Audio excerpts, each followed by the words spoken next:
Yan. So, ito na yung ating mga ulam. Ito yung mga gagamitin ko ngayon sa meal prep natin for this week.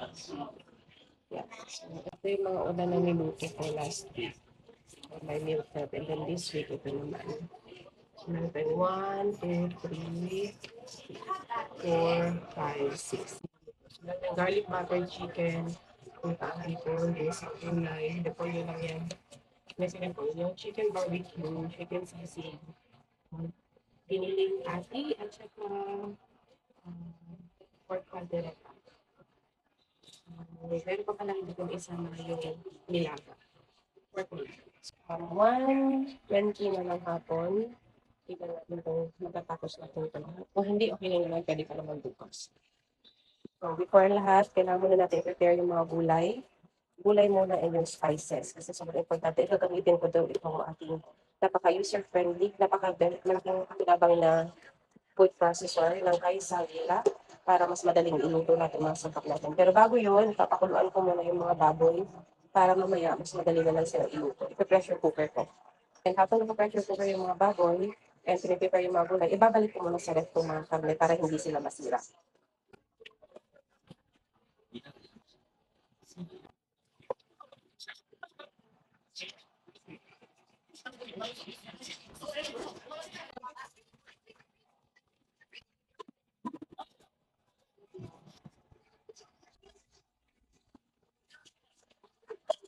Ilalagay muna natin ito sa ref.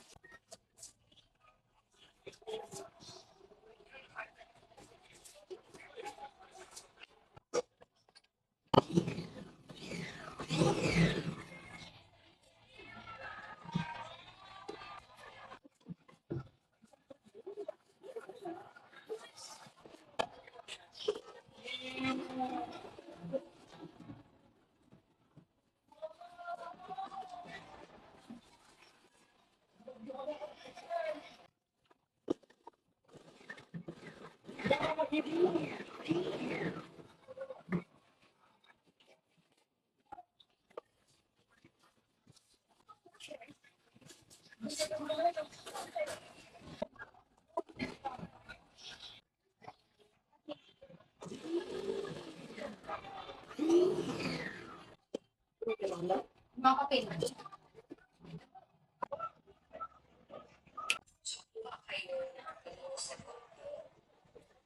Lahat ng bawang, sibuyas, at ito na yung mga panglaga, lahat na dito ng ayos na yan, nakaready na. Ito naman yung pangbilisan ng repolyo, ito na yung pagsisig, kaldereta. Pinakuluan natin baboy kanina. Pag-iiwalay na natin to, hati-hatiin na natin to sa kaldereta nilaga, saka sa hug ng gulay.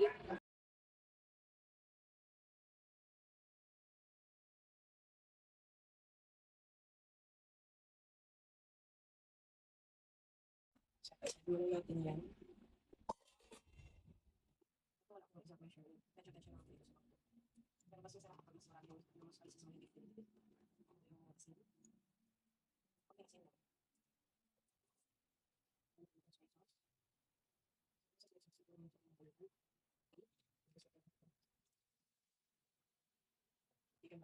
Lagyan nyo rin nila yung mga chicken. Relax na natin ito. Malinis naman yung kamay ko. Ilongs ko na yung marinade sa mga sa chicken. Ibababad muna natin ito dito ng ilang minutes bago natin ilalagay sa freezer para mas manood yung lasa sa chicken. Papakuluan ko pa yung kaldereta. So, ilagay ko na po ngayon ng bell pepper. Yung bell pepper, lalagay tayo ng laurel. 2 piraso lang ng laurel. No, paminta. Daming paminta. Soy sauce. Isang maliit na kalamansi. Okay na yan, papakuluan natin. Balik yung mga ginamit natin.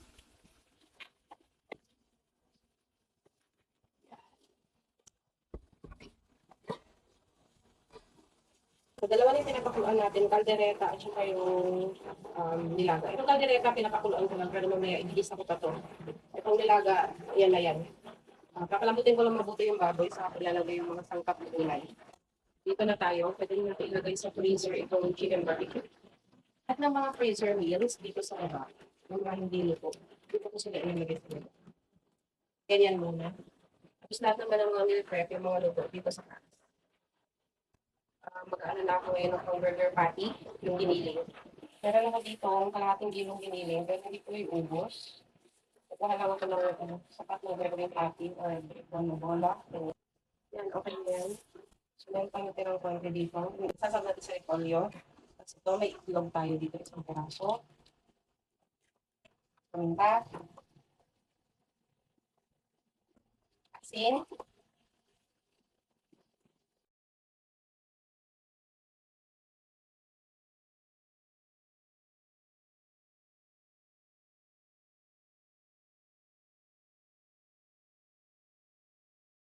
dito sa bowl ng food processor na rin ako nag-mix nitong patty natin kasi para mas matipid sa hugasin. So, iti-test natin kung masarap or matabang ba yung ginawa nating patty. Pipito lang tayo ng maliit na portion. Matabang yung giniling, pero okay na din. Madali lang siyang habulin ng timpla mamaya. Lagyan ko na lang ulit ng soy sauce. Kaya ako man ito, nagwawala na yung baby ko.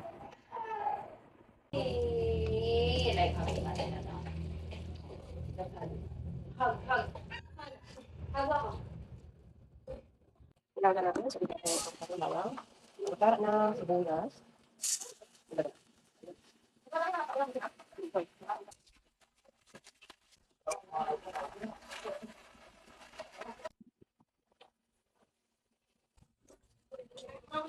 Ito na to. Hindi ko aalisin, magiging makunat na dito.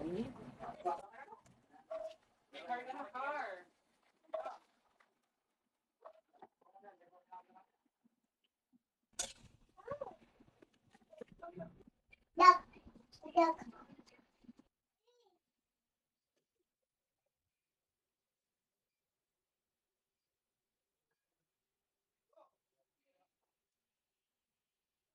pawalan mo nga yung bata.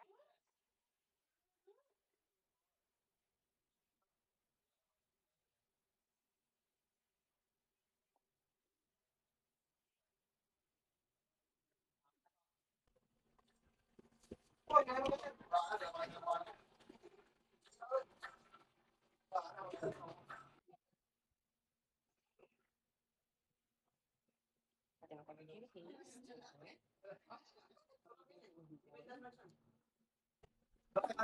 Tinubuhos na natin yung hatang gata. Yung pulot na lang. Pwede na. Pwede na yan. Okay. Hi, you're playing your car. Wow! So, syempre may bantay ang nanay habang nagluluto ang kalat ng kusina.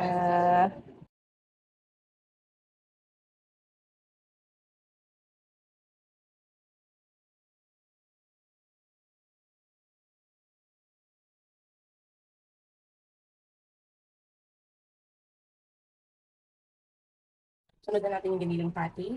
Ito na yung patty natin. Dinagdagan ko ng bawang at sibuyas, pati na rin ng soy sauce para mas masarap, mas malinamnam. So, ito na yung natapos natin. Ginisan, dahil may hipon. Tapos, nagtabi tayo dito ng nagtabi tayo dito ng nilaga. And, lagyan natin yun ng munting asin. Hanggang paminta. At para natin tablet. Dede daw.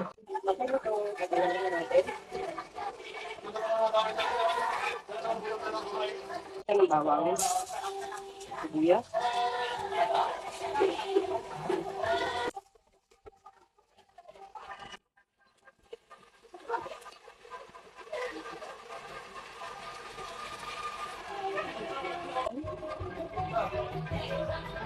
Dito sauce.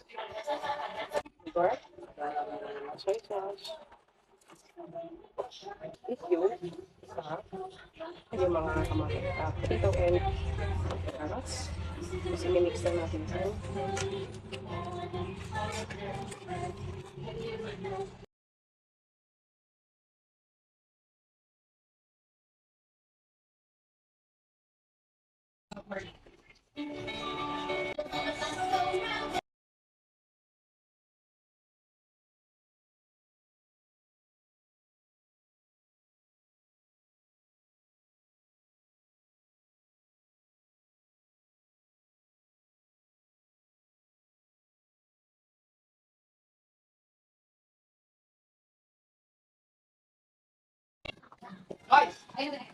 Ang mga ulam dito, ito sa freezer.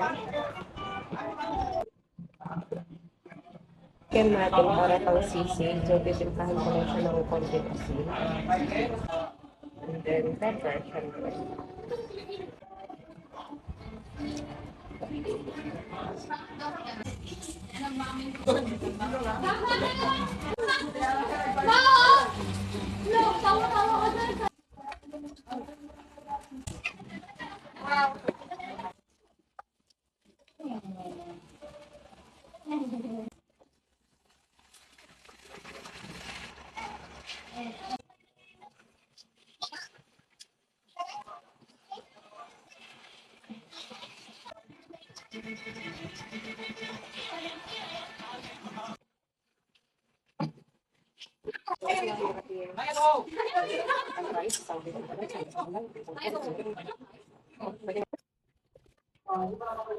Perfect na yung lasa nito. Okay na, papalamig na lang siya. Lilipat na natin yan mamaya sa lalagyan. Ngayon, magluluto na tayo ng sisig. Ah, yan na yung ating caldereta at saka ginisang repolyo. Kung ano iluluto yung chicken.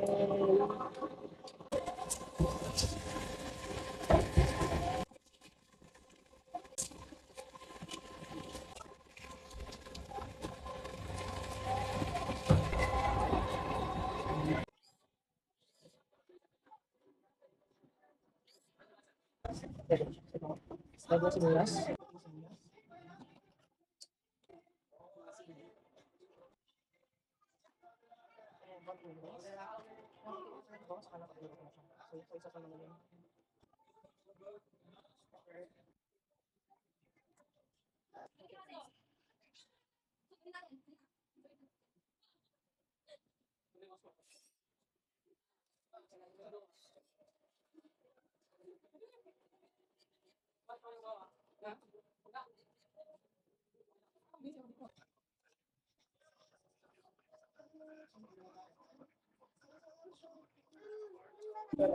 Ano ko na?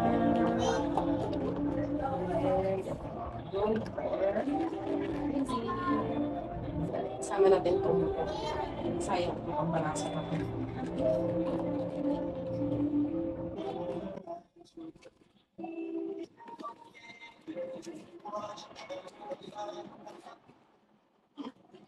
Yan. So, ito na yung ating mga ulam. Konti lang yung niluto ko. Hindi ko na naluto yung buttered chicken kasi ubusan ako ng memory dito sa iPhone. Salamat sa panonood. Bye!